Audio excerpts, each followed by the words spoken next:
Welcome to the Tech Egg. Don't get scrambled. Enjoy the video.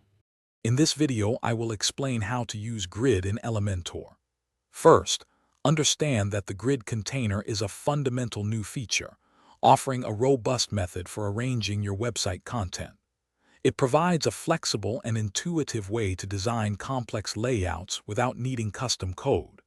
You can easily define your grid structure, setting up rows and columns with precise control over spacing and alignment. This powerful tool helps you create visually appealing and highly organized sections on your pages. To begin, drag a new container widget onto your Elementor canvas. Once placed, navigate to its layout settings and select Grid as the container type. This action transforms your standard container into a powerful grid system. You can then specify the number of columns and rows you need, perhaps 3 columns and 2 rows, directly within the layout panel. This foundational step is crucial for building any grid-based design. With your grid container active, you can now define your column and row tracks. Use units like FR for fractional units, PX for fixed sizes, or Auto for content-based sizing.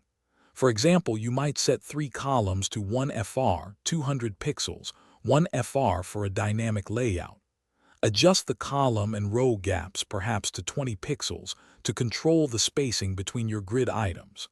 Then, simply drag and drop any Elementor widget directly into the desired grid cell. A key advantage of Elementor Grid is its responsiveness.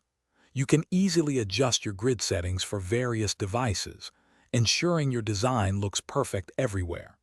Switch to tablet or mobile view in the editor and modify the number of columns or rows, perhaps reducing to 1 column for phones. You can also change gap sizes or item placement specifically for smaller screens. This flexibility allows you to create truly adaptive and professional layouts that provide an optimal user experience on any device. Thanks for watching. Consider subscribing if I helped unscramble your problems.